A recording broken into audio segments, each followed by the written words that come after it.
Hi welcome again, this is Raju Kumar. आज जो है मैं आपको कॉमन एरर का पार्ट 2 दे रहा हूँ। कॉमन एरर के पार्ट 2 को देखने से पहले आप कॉमन एरर के पार्ट 1 को देख ले, ताकि आपको कॉन्सेप्ट समझने में कोई परेशानी ना हो, कोई कंफ्यूजन ना रहे। कॉन्सेप्ट नंबर 2 को समझने के लिए हमें कुछ एग्जाम्पल से गुजरना होगा, उस एग्जाम्पल्स लेने होंगे। तो सबसे पहले हम उस एग्जाम्पल को जानने का काम करते हैं, सीखने का प्रयास करते हैं। तो यहाँ पे हमने फर्स्ट एग्जाम्पल लिया, the students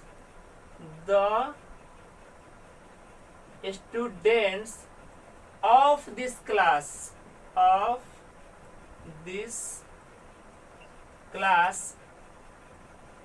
is intelligent.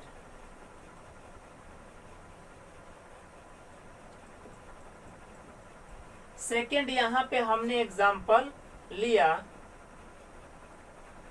The students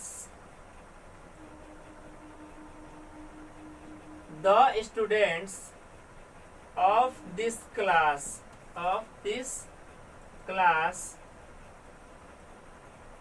are intelligent.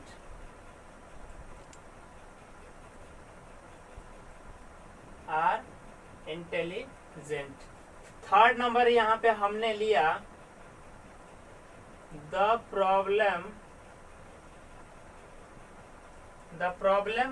Of many students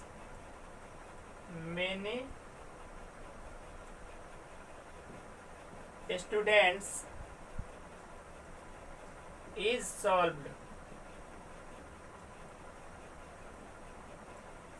next यहाँ पे हमने एग्जाम्पल लिया, द प्रॉब्लम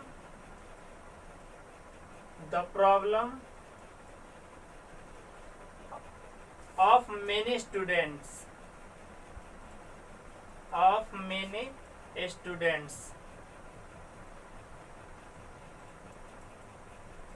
are solved।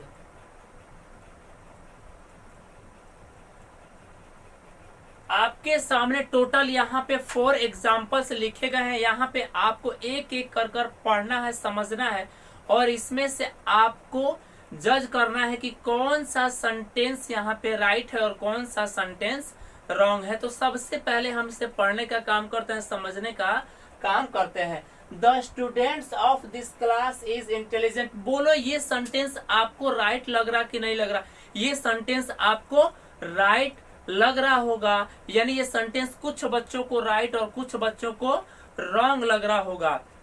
क्यों राइट लग रहा होगा? क्योंकि यहाँ पे दिस क्लास है, दिस क्लास सिंगुलर है, उसके बाद में वर्ब यहाँ पे सिंगुलर दिया हुआ है। इस कारण आपको ये सेंटेंस राइट लग रहा होगा और कुछ बच्चों को जो है रॉन्ग भी लग रहा होगा। लेकिन हमें जानना है कि रियल में सेंटेंस कौन सा राइट है और कौन सा रॉन्ग है। तो यहाँ पे अभी फिलहाल हम इसको छोड़ देते हैं, क्योंकि हम कॉन्सेप्ट जब सीखेंगे उस बेस पे, कॉन्सेप्ट के आधार पे, कॉन्सेप्ट के अकॉर्डिंग हम जानने का काम करेंगे कौन सा सेंटेंस हमारा राइट है, कौन सा रॉन्ग है। अभी हम उसे एक एक कर कर पढ़ने का काम कर रहे हैं, सीखने का काम कर रहे हैं।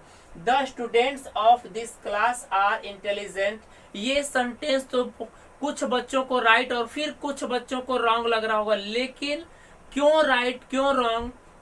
यहाँ पे सिंगुलर है और यहाँ पे वर्ब प्लुरल है, इसलिए सेंटेंस आपको रॉन्ग लग रहा होगा। अब यहाँ पे हम थर्ड जानने का काम करते हैं, the problem of many students is solved. अब ये सेंटेंस भी आपको राइट नहीं लग रहा होगा, ये सेंटेंस आपको रॉन्ग लग रहा होगा। क्यों?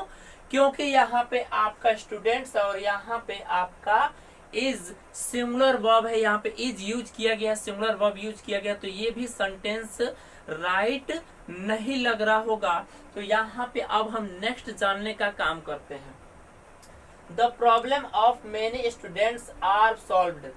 The problem of many students are solved. अब ये जो आपको क्वेश्चन दिया गया है एग्जाम्पल, ये एग्जाम्पल राइट लग रहा होगा। क्यों राइट आपको लग रहा होगा? क्योंकि यहाँ पे प्लुरल नाउन है और प्लूरल नाउन के साथ वर्ब भी प्लूरल दिया गया है। बोलो ये सेंटेंस आपको राइट लग रहा कि नहीं लग रहा? आपको 100% ये सेंटेंस राइट लग रहा होगा, राइट आपको दिख रहा होगा। तो हम इसको राइट रॉन्ग करने से पहले हमें इसके कॉन्सेप्ट का ज्ञान होना चाहिए, कॉन्सेप्ट का नॉलेज होना चाहिए, कॉन्सेप्ट के बारे में हमें पता होना चाहिए, उसके बारे में हमें जानकारी होना चाहिए, तभी जाकर इस तरह के क्वेश्चन हमसे सॉल्व हो पाएंगे, अदरवाइज हमसे सॉल्व नहीं होगा। तो सबसे पहले अब हम कॉन्सेप्ट को सीखने का काम करते हैं, समझने का काम करते हैं। उसके अकॉर्डिंग हम देखेंगे कि हमारा कौन सा सेंटेंस राइट है और कौन सा सेंटेंस रॉन्ग है। तो कॉन्सेप्ट हम जानने का काम करते हैं। तो कॉन्सेप्ट हमारा कहता है, कॉन्सेप्ट सब्जेक्ट 1, सब्जेक्ट फर्स्ट। तो सब्जेक्ट आपका प्लूरल भी हो सकता है और सब्जेक्ट आपका सिंगुलर भी हो सकता है। यानी सब्जेक्ट जो है आपका वो प्लूरल भी यूज किया जा सकता है और सब्जेक्ट आपका प्लूरल सिंगुलर भी आपका हो सकता है। यानी सब्जेक्ट आपका प्लूरल और सिंगुलर हो सकता है। यानी सब्जेक्ट के बाद में, सब्जेक्ट अगर सिंगुलर या प्लूरल के बाद में आपको प्रीपोजिशन दिया गया हो, प्रीपोजिशन दिया गया हो और उसके बाद में फिर यहाँ पे आपको सब्जेक्ट 2 दिया गया हो, तो सब्जेक्ट भी आपका सिंगुलर और प्लूरल यहाँ भी आपका हो सकता है। यानी सब्जेक्ट यहाँ पे आपका प्लूरल हो सकता है और सब्जेक्ट यहाँ पे आपका सिंगुलर भी हो सकता है। अब जब ये आपका सब्जेक्ट सिंगुलर और प्लूरल हो सकता है तो इसके साथ जो वर्ब आएगा, जो वर्ब यहाँ पे हम यूज करेंगे, तो बोलो वर्ब भी आपका सिंगुलर और प्लूरल हो सकता है। प्लूरल यूज किया जा सकता है, सिंगुलर में भी यूज किया जा सकता है। तो यानी वर्ब भी आपका यहाँ पे प्लूरल हो सकता है और वर्ब भी यहाँ पे आपका सिंगुलर हो सकता है। अब इस बेस पे हमें जानना है, इसके आधार पे कि अब यहाँ पे जो वर्ब हम यूज करेंगे इस वाले सब्जेक्ट के अकॉर्डिंग यूज करेंगे, यानी सब्जेक्ट 2 के अकॉर्डिंग यूज करेंगे या फिर हम सब्जेक्ट फर्स्ट के अकॉर्डिंग यूज करेंगे। किसके अकॉर्डिंग यूज करें? जब डबल सब्जेक्ट है तो समझ में आपको नहीं आ रहा होगा। यहाँ पे जब सब्जेक्ट यूज किया जाएगा, सब्जेक्ट के अकॉर्डिंग वर्ब यूज किया जाएगा, किसके? तो यहाँ पे जो आपका फर्स्ट सब्जेक्ट होगा, फर्स्ट सब्जेक्ट होगा, उसके अकॉर्डिंग वर्ब यूज किया जाएगा। सेकंड वाले सब्जेक्ट के अकॉर्डिंग वर्ब यूज नहीं किया जाएगा। यानी जब आपका सब्जेक्ट प्लूरल, जब आपका सब्जेक्ट सिंगुलर होगा तो उसके साथ जो वर्ब है वो सिंगुलर यूज किया जाएगा। कैसा यूज किया जाएगा? जब आपका सब्जेक्ट फर्स्ट सब्जेक्ट सिंगुलर होगा तो उसके साथ सिंगुलर वर्ब यूज किया जाएगा। अगर आपका सब्जेक्ट प्लूरल है तो अगर सब्जेक्ट आपका प्लूरल है तो इसके साथ ऑलवेज प्लूरल वर्ब यूज किया जाएगा। अब यहाँ पे जो हमने कॉन्सेप्ट बताया, इस कॉन्सेप्ट पे आप आसानी से राइट रॉन्ग कर सकते हैं। आज यहाँ से कोई कंफ्यूजन आपको नहीं होगी। तो अब आपको राइट रॉन्ग करना है, अब उसको करने का हम काम करते हैं। यहाँ पे हमने देखा the students of this class. यहाँ पे द स्टूडेंट्स आपका सब्जेक्ट फर्स्ट है। जब सब्जेक्ट फर्स्ट है उसके बाद में यहाँ पे प्रीपोजिशन और प्रीपोजिशन के बाद सब्जेक्ट 2 है। तो यहाँ पे हमने क्या कहा, जब आपका प्रीपोजिशन के पहले, यानी प्रीपोजिशन के पहले जब सब्जेक्ट आपका प्लूरल हो तो उसके अकॉर्डिंग वर्ब प्लूरल यूज किया जाएगा। तो यहाँ पे वर्ब आपका सिंगुलर यूज किया गया है, सिंगुलर फॉर्म में लिखा गया है, तो इसलिए सेंटेंस आपका राइट नहीं है, इसलिए सेंटेंस आपका रॉन्ग है, राइट नहीं है।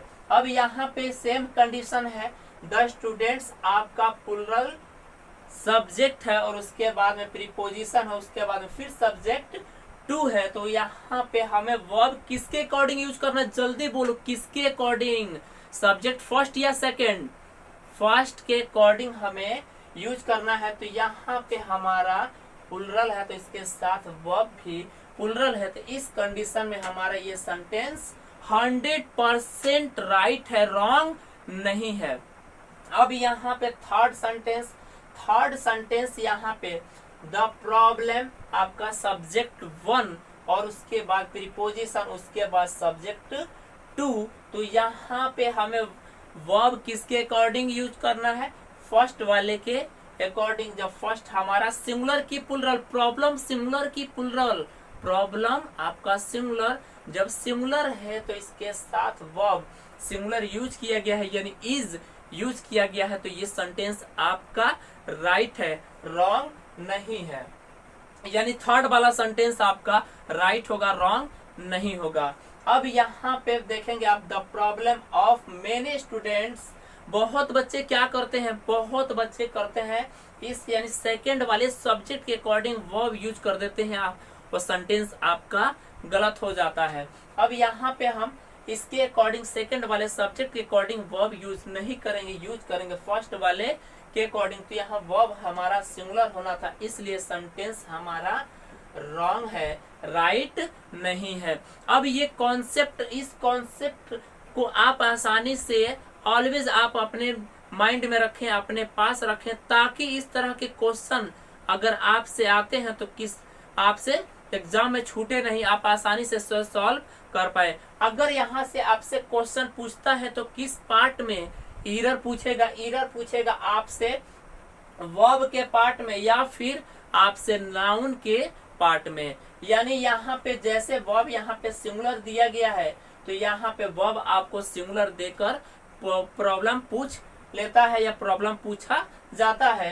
तो या अगर नाउन से पूछेगा तो नाउन में यहाँ पर आपको सिंगुलर दे देगा और उसके साथ वर्ब आपको प्लुरल देकर एरर पूछा जाता है। अब ये आपने ये कॉन्सेप्ट सीखा, इस कॉन्सेप्ट को आप अपने मित्रों के साथ, अपने फ्रेंड के साथ, अपने दोस्त के साथ, अपने सहपाठियों के साथ, अपने रिलेटिव के साथ शेयर करें, ताकि जो कॉन्सेप्ट आपने सीखा है आपके साथ साथ ये कॉन्सेप्ट आपके मित्र भी सीखे, जो आप कॉम्पिटिटिव एग्जाम की तैयारी कर रहे हैं, जिसे कॉमन एरर सॉल्व करने में परेशानी होती है। आप इस चैनल को सबसे पहले सब्सक्राइब कर लें और बेल आइकन दबा लें।